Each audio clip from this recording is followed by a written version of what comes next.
Nova-Canton's probably a place you've never heard of. Most people haven't, but it's a very big fracture zone 4 days north of Samoa. I've just given a presentation to the ship showing all the highlights, and I've talked through all the different species we've found and all the interesting things we've found along the way, starting at the shallowest to the deepest. What we've done on leg 1 and 2 so far is this. So the left hand shows the cumulative number of lander deployments ordered by depth. And so you get 3,000 at the top to 8,000 at the bottom, and on average we've got a lander deployment every 95 metres across the 5,000 metre depth range, which is absolutely off the charts nuts. On the right you can see the number of subdives we did, so we got 8 subdives, an average of 685 metres from 3,000 to 8,000 metres. That allows us to do multiple things scientifically. It allows us to examine the biodiversity over a huge depth range in a feature far away from where any other samples have been taken, at depth beyond which most people can access. It also allows us to look at the interactions between the animals and between the animals and the habitat itself, and we're taking a lot of measurements in the water column. Mapping-wise, we've produced an extraordinary map.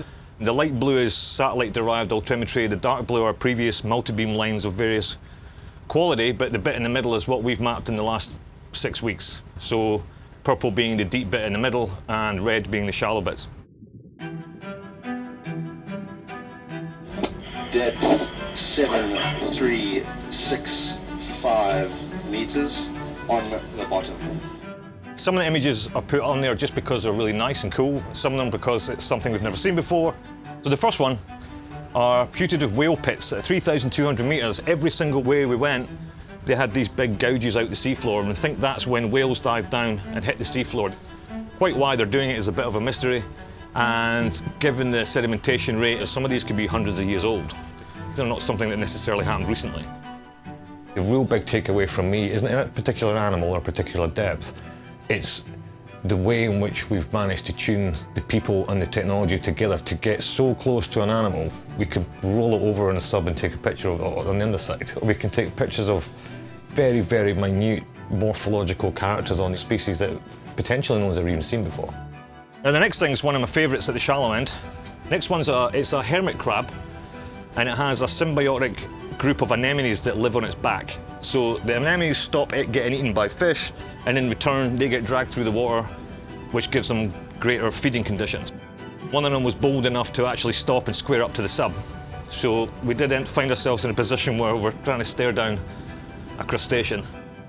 Something else which is weird was this. It's about 1 metre in diameter. It's obviously some burrowing animal that's been around, but how he's done it in such a perfect circle is quite perplexing. I guess there's a sense of awe.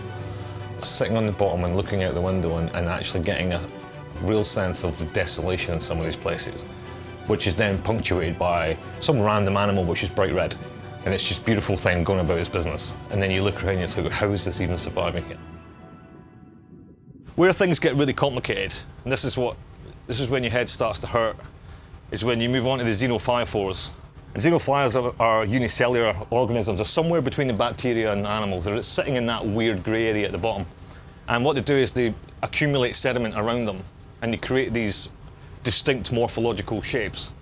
They're just difficult on so many levels. So what we do is we're just documenting them in terms of morphological. So there's ones on the left hand that look a bit like a brain, ones in the middle that looks almost floral, and then you've got these ones on the right hand side that form these big fan shapes. But they're very, very fragile. The deep end has a much different feel to it. It feels a bit more desolate. It feels a bit weirder. When you look at the sub-videos, when you see all these xenophyrophores lying in the bottom, there's not much else going on. It's kind of eerie. One of the funnest dives, I think, was the 6,200 one, because we found all these crinoids. And if you look closely, quite often they have exactly 2 amphipods living on the stalk. It bears the question, what the hell is going on here? Presumably it's male-female.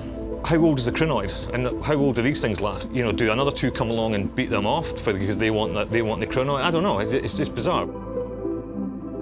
One of the big finds of this whole trip was we found an entirely new population of snailfish. The top 2 on the left pictures are a normal snailfish. The one below it doesn't have any eyes, which puts that almost certainly as a new species. To finish off the biodiversity, there's one more animal we need to talk about. You notice the ship, you notice the sub, but it's what's between the sub and response which is a bit weird. You close in on it there, and these oceanic white-tipped sharks, they've been following us around for about 6 weeks. They're very curious about the sub.